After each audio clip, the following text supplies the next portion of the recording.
When you use these type of knives for painting, I use the smaller ones.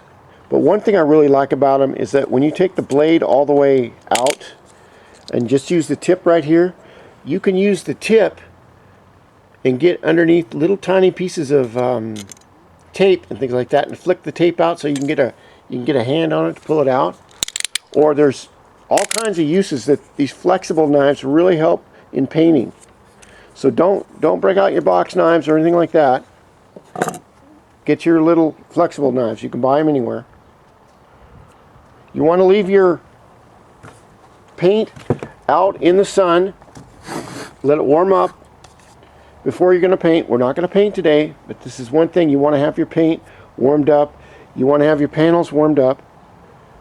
What we're going to do in painting is we're going to work on a couple of things. I don't know where you live. You could live in Saudi Arabia or Antarctica or Oregon or Australia, and the weather is all different. The humidity is all different. A good painter can feel humidity in his hands, and humidity and weather are very important for the drying of the paint. As far as all paint dries by two ways, all car paint. With lacquer, it's 100% evaporation, which is why it dries so fast. With enamel, it's half evaporation, it's half what they call oxidation, or a chemical process that dries the paint, which takes longer. So if you're in a nice day like today, where it's, let's see what we got here. Let's say it's about 70 degrees. I don't know what that is in Celsius. Don't ask me. Don't get me started on that.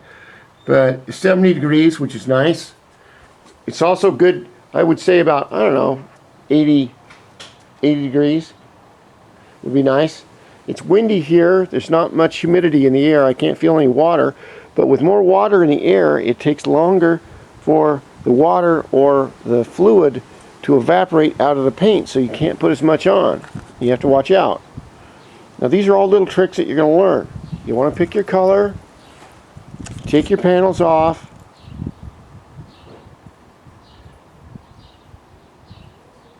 and the next step will be I will get my sanding pads ready. I'll either use this Frankenstein pad, it's to stick them. This is by, we discussed this, this is by Motor Guard. Here's another good Motor Guard one. This is half flexible. This is a really good one here. Next video, we're going to go over sanding techniques, what to do, what not to do, never to do when you're painting automotive.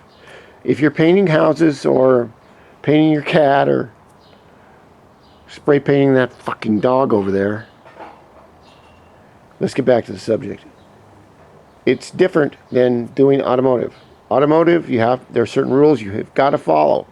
If you don't, you'll look like a punk ass amateur, or you'll screw the job up. And we're going to go over that. That'll be in the next video. Alright, so follow along, grab yourself a panel, and the only way we can win, which I tell my kids, is practice, practice, practice. We learn by doing. So let's start painting, my friends. Mopeds rule.